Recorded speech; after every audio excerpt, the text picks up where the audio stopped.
বন্ধুরা, পড়াশোনা বাংলা চ্যানেলে তোমাদের সকলকে স্বাগত। অঙ্গনারী কর্মী এবং সহায়িকার জন্য যারা প্রিপারেশন করছো তাদের জন্য সাধারণ জ্ঞানের ক্লাস নিয়ে চলে এসেছি। তো দেখতে পাচ্ছ সাধারণ জ্ঞান টপিকটা তোমাদের খুব গুরুত্বপূর্ণ। কর্মী এবং সহায়িকা দুটো পরীক্ষার জন্য সিলেবাস যেহেতু দুটো পরীক্ষার তোমাদের একই, তোমরা সকলে যেন সাধারণ জ্ঞান থেকে মোটামুটি তোমাদের 20 মার্কস আসে, যেটা প্রত্যেকদিন ক্লাসে আমি একবার করে বলি। তো এটা ভালো করে প্রিপারেশন করতে হবে, এই টপিকটা ভালো করে পড়তে হবে। তো আজকে আমরা দেখতে পাচ্ছ 8 নম্বর ক্লাস। এর আগে কিন্তু আমরা 7খানা ক্লাস করে নিয়েছি। তো প্রত্যেকটা ক্লাসে আমরা 25খানা করে কোশ্চেন ডিসকাস করি সাধারণ জ্ঞান রিলেটেড, সাধারণ জ্ঞান বিভিন্ন টপিক থেকে, ইতিহাস, ভূগোল, বিজ্ঞান। তো চলো আজকেও আমরা 25খানা কোশ্চেন দেখে নেবো এক এক করে কি আছে। তো আমাদের আজকের ক্লাসের প্রথম কোশ্চেন দেখো কি আছে। মার্বেল জলপ্রপাত কোথায় দেখতে পাওয়া যায়? অপশান হচ্ছে গোয়ালিয়র, জব্বলপুর, ভোপাল নাকি ইন্দোর। মার্বেল জলপ্রপাতটি কোথায় দেখতে পাওয়া যায়? গোয়ালিয়র, জব্বলপুর, ভোপাল নাকি ইন্দোর। সঠিক উত্তর কি হয়ে যাবে? সঠিক উত্তর হয়ে যাবে আমাদের অপশান বি, এটা জব্বলপুরে দেখতে পাওয়া যায়। পরবর্তী কোশ্চেন 2 নম্বর ভূগোল থেকে, সাতপুরা পর্বতশ্রেণী কোন রাজ্যে এটা অবস্থিত? বিহার, ঝাড়খণ্ড, মহারাষ্ট্র নাকি উত্তরপ্রদেশ। সাতপুরা পর্বতশ্রেণী কোন রাজ্যে অবস্থিত? সঠিক উত্তর হয়ে যাবে অপশান সি, মহারাষ্ট্রে এটা অবস্থিত। পরবর্তী কোশ্চেন 3 নম্বর, এলিফ্যান্টা গুহা কোন রাজ্যে আছে? মধ্যপ্রদেশ, গোয়া, মহারাষ্ট্র নাকি কর্ণাটক। সঠিক উত্তর কি হবে? সঠিক উত্তর হয়ে যাবে এটা মহারাষ্ট্রে অবস্থিত, অপশান সি হয়ে যাবে আমাদের এটা সঠিক উত্তর। পরবর্তী প্রশ্ন, গুজরাটের সর্বোচ্চ সিংহের নাম কি? গুরু শিখর, গিরনার, গোরক্ষনাথ নাকি বেবলিং শিব। গুজরাটের সর্বোচ্চ সিংহের নাম কি হবে? সঠিক উত্তর হয়ে যাবে গোরক্ষনাথ, অপশান সি হয়ে যাবে আমাদের এটার সঠিক উত্তর। পরবর্তী কোশ্চেন 5 নম্বর, জুনাগড় শহরটি কোন রাজ্যে অবস্থিত? মধ্যপ্রদেশ, গুজরাট, রাজস্থান নাকি উত্তরপ্রদেশ। জুনাগড় শহরটি কোন রাজ্যে অবস্থিত? মধ্যপ্রদেশ, গুজরাট, রাজস্থান নাকি উত্তরপ্রদেশ। সঠিক উত্তর কি হয়ে যাবে? সঠিক উত্তর হয়ে যাবে আমাদের এটা গুজরাট রাজ্যে অবস্থিত, অপশান বি হয়ে যাবে সঠিক উত্তর। পরবর্তী প্রশ্ন 6 নম্বর, কোষবাদের প্রবর্তক কে? রবার্ট হুক, স্লেডেন ও সোয়ান, ভিরচাও নাকি মেটারনিকফ। সঠিক উত্তর কি হয়ে যাবে? সঠিক উত্তর হয়ে যাবে আমাদের অপশান বি, অর্থাৎ স্লেডেন ও সোয়ান। কোষবাদের প্রবর্তক হচ্ছেন এই দুজন। পরবর্তী কোশ্চেন আমরা সকলেই জানা, দেখো কোশ্চেনটা, কোষের শক্তিঘর কোনটি? ক্রিস্টি, সিলিয়া, সাইটোজোম নাকি মাইটোকন্ড্রিয়া। সঠিক উত্তর কি হয়ে যাবে? সঠিক উত্তর হয়ে যাবে আমরা আমাদের অপশান ডি, মাইটোকন্ড্রিয়াকে কোষের শক্তিঘর বলা হয়। যেমন পাতাকে গাছে রান্নাঘর বলা হয়, এটাও মনে রাখবে, মাইটোকন্ড্রিয়াকে কোষের শক্তিঘর বলা হয়। চলো পরবর্তী কোশ্চেন 8 নম্বর, কুনো ব্যাঙ কোন শ্রেণীভুক্ত, মানে কোন শ্রেণীর মধ্যে পড়ছে কুনো ব্যাঙটা? অ্যামফিবিয়া, অস্টিকোথিস, কন্ট্রিকোথিস নাকি র্যাপ্লেটিয়া বা র্যাপ্লেটিয়া। কুনো ব্যাঙ কোন শ্রেণীভুক্ত?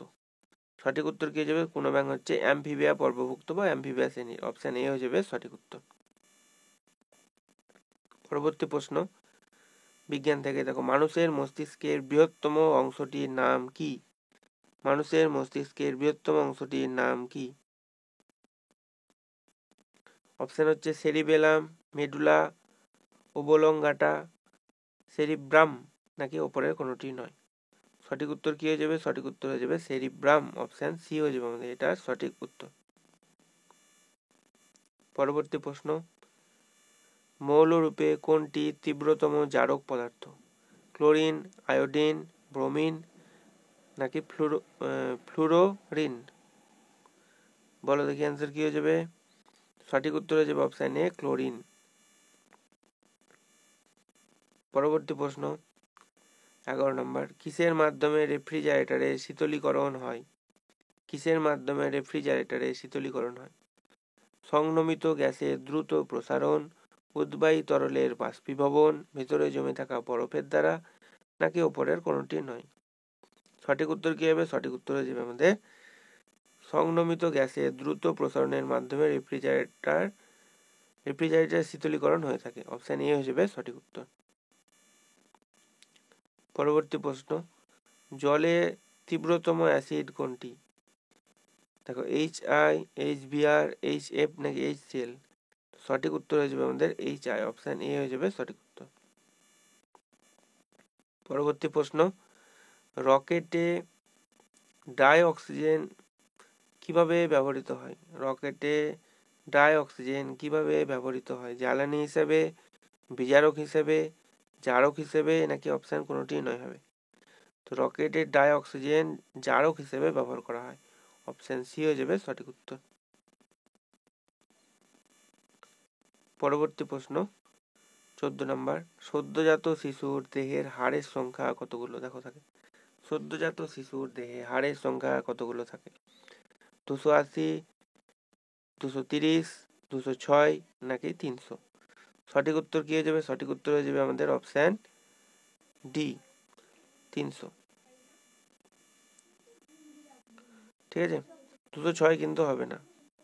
সুস্থ মানুষের দেহে, সুস্থ প্রাপ্তবয়স্ক মানুষের দেহে হাড়ের সংখ্যা 206 থাকে, কিন্তু সদ্যজাত শিশুর ক্ষেত্রে দেহে হাড়ের সংখ্যা হবে আমাদের 300 খানা, অপশন ডি হয়ে যাবে সঠিক উত্তর। পরবর্তী প্রশ্ন, গ্লুকোমা মানব দেহের কোন অংশের রোগ? গ্লুকোমাটা কিসের রোগ? এটা চোখের, কানের, গলার নাকি নাকের? সঠিক উত্তর হয়ে যাবে আমাদের অপশন এ, চোখের রোগ হচ্ছে একটা, চোখের একটা রোগ হচ্ছে গ্লুকোমা। পরবর্তী প্রশ্ন, লালারসের ব্যাকটেরিওলাইটিক উৎসেচকটি হলো কোনটা? লাইজেন, গ্লাইকোজেন, লাইসোজাইম নাকি কোনোটি নয়? সঠিক উত্তর কি হয়ে যাবে? সঠিক উত্তর হয়ে যাবে লাইসোজাইম, অপশন সি হয়ে যাবে সঠিক উত্তর। পরবর্তী প্রশ্ন, শ্বেতসার যকৃতে থাকে কি রূপে? শ্বেতসার যকৃতে থাকে কি রূপে? এনজাইম রূপে, গ্লাইকোজেন রূপে, ফ্রুক্টোজ রূপে নাকি রাইবোফ্লোবিন রূপে? শ্বেতসার যকৃতে কি রূপে থাকে? শ্বেতসার যকৃতে গ্লাইকোজেন রূপে থাকে, অপশন বি হয়ে যাবে আমাদের এটা সঠিক উত্তর। পরবর্তী প্রশ্ন, একজন পূর্ণ প্রাপ্তবয়স্ক পুরুষের গড়ে দৈনিক শক্তির প্রয়োজন হয় কত ক্যালোরি? শক্তির প্রয়োজন হয়, দেখো 3000 কিলো ক্যালোরি, 2000 কিলো ক্যালোরি নাকি 4000 কিলো ক্যালোরি নাকি অপশন ডি কোনোটি নয়? তাই মনে রাখবে যে একজন পূর্ণ প্রাপ্তবয়স্ক পুরুষের গড়ে দৈনিক শক্তির যেটা প্রয়োজন হয় সেটা হচ্ছে 3000 কিলো ক্যালোরি শক্তির প্রয়োজন হয়ে থাকে, অপশন এ হয়ে যাবে সঠিক উত্তর। পরবর্তী প্রশ্ন, ভিলাই কোথায় অবস্থিত? যকৃতে, কিডনিতে, ক্ষুদ্রান্তে নাকি কোনোটি নয়? তো মনে রাখবে ভিলাই এটা ক্ষুদ্রান্তে অবস্থিত, অপশন সি হয়ে যাবে সঠিক উত্তর। পরবর্তী প্রশ্ন, ব্যাকটেরিয়া ধ্বংসকারী লালারসের উৎসেচকটি হলো কোনটা হবে? অপশন হচ্ছে শ্বেতসার, লাইসিন, সুক্রোজ নাকি লাইসোজাইম? ব্যাকটেরিয়া ধ্বংসকারী লালারসের উৎসেচক কি হবে? বলো দেখি কে পারে অ্যান্সার করতে। সঠিক উত্তর হয়ে যাবে আমাদের অপশন ডি, অর্থাৎ লাইসোজাইম, লালারসে উৎসেচক, ব্যাকটেরিয়া ধ্বংসকারী। চলো পরবর্তী কোশ্চেন দেখে নেবো আমরা। দেখো পরবর্তী কোশ্চেন জীবন বিজ্ঞান থেকে, অপচিতি বিপাক হলো কোনটা? শ্বসন ও রেচন, শুধুমাত্র রেচন, শ্বসন নাকি ওপরের কোনোটি নয় হবে অ্যান্সার? কোনটা হবে? অপচিতি বিপাক, সঠিক উত্তর হয়ে যাবে অপশন এ, শ্বসন ও রেচন হচ্ছে অপচিতি বিপাক। অনেক সময় তোমাদের কোশ্চেন আসে যে উপচিতি বিপাক কোনটা? সালোক সংশ্লেষটা হচ্ছে একটা উপচিতিমূলক বিপাক, ঠিক আছে, আর অপচিতি বিপাক হচ্ছে শ্বসন এবং রেচন দুটোই হচ্ছে অপচিতি বিপাক, মনে রাখবে, খুব ইম্পর্টেন্ট দুটোই পরীক্ষার জন্য। পরবর্তী প্রশ্ন, একজন প্রাপ্তবয়স্ক নারীর দৈনিক প্রোটিন জাতীয় খাদ্য প্রয়োজন কত গ্রাম? একজন প্রাপ্তবয়স্ক নারীর দৈনিক প্রোটিন জাতীয় খাদ্য প্রয়োজন কত গ্রাম? 35 গ্রাম, 45 গ্রাম, 55 গ্রাম নাকি 56 গ্রাম? অ্যান্সার কি হয়ে যাবে? সঠিক উত্তর হয়ে যাবে 45 গ্রাম, অপশন বি হয়ে যাবে সঠিক উত্তর। পরবর্তী প্রশ্ন 23 নম্বর, একজন গর্ভবতী নারীর দৈনিক প্রোটিন জাতীয় খাদ্য প্রয়োজন কত গ্রাম? দেখো 55 গ্রাম, 65 গ্রাম, 40 গ্রাম নাকি 50 গ্রাম? সঠিক উত্তর হয়ে যাবে আমাদের 55 গ্রামের প্রোটিন প্রয়োজন হয়, 55 গ্রাম মতো। চলো অপশন এ হয়ে যাবে সঠিক উত্তর। পরবর্তী প্রশ্ন দেখো, বাঁধাকপি তো সকলেই খাও তোমরা, বলো দেখি বাঁধাকপিতে পাওয়া যায়, এখন শীতকালের প্রধান ফসল বাঁধাকপি আর ফুলকপি, তো বাঁধাকপিতে কোন ভিটামিন পাওয়া যায়? Vitamin B, vitamin C, vitamin D, নাকি কোনোটি নয় হবে? বলো দেখি কে পারে অ্যান্সার করতে। তো বাঁধাকপিতে পাওয়া যায় ভিটামিন ডি পাওয়া যায়, অপশন সি হয়ে যাবে এটা সঠিক উত্তর। বাঁধাকপিতে পাওয়া যায় ভিটামিন ডি। আজকে ক্লাসে দেখো লাস্ট কোশ্চেন আমাদের 25 নম্বর।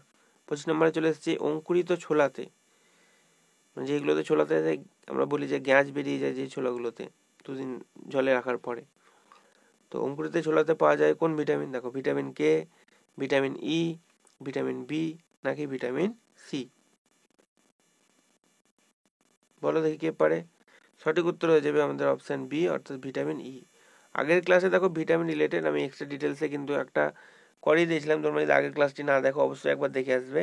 আগের ক্লাসে ভিটামিন রিলেটেড একটা কোশ্চেন ছিল এবং কোন ভিটামিন হবে কী রোগ হয় একদম পুরো একদম ABCD করে একদম পুরো করিয়ে দিয়েছিলাম। তোমরা যদি এখনো না দেখে থাকো অবশ্যই কিন্তু আগের ক্লাসটা দেখে আসবে, যেখানে কিন্তু কোন ভিটামিন হবে কী রোগ হয় একদম সব এক্সট্রা ডিটেলস করে দিয়েছি।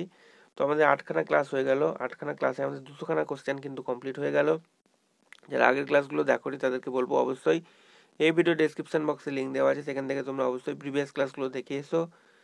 এছাড়া তোমাদের যে প্রিভিয়াস বিভিন্ন জেলাতে যে পরীক্ষাগুলো হয়েছে, জলপাইগুড়ি তোমার, তারপরে বীরভূমে রিসেন্ট হয়েছে, বীরভূম, মুর্শিদাবাদ, তার প্রিভিয়াস ইয়ারের কোশ্চেনগুলো আমি করে দিয়েছি। এই ভিডিও ডেসক্রিপশন বক্সে লিঙ্ক পেয়ে যাবে, চাইলে সেই ভিডিওগুলো তোমরা দেখতে পারো। পরীক্ষা কীরকম টাইপ কোশ্চেন আছে সেই নলেজ তোমাদের হয়ে যাবে। আর আজকের ভিডিও যদি তোমাদের ভালো লেগে থাকে অবশ্যই একটি লাইক করে দেবে, চ্যানেলে যদি নতুন হয়ে থাকো চ্যানেলটি সাবস্ক্রাইব করে নেবে এবং ভিডিওটি তোমাদের সেই সব বন্ধুর সঙ্গে শেয়ার করে দেবে একটু, তারা যদি কর্মী এবং সহায়িকার জন্য যারা প্রিপারেশন করছো। তো এই ছিল আজকের ভিডিও। নেক্সট ক্লাসে পরবর্তী আবারও 25খানা করে কোশ্চেন ডিসকাস করে দেবো। এই ক্লাসটি এতটাই। ভিডিওটি দেখার জন্য ধন্যবাদ।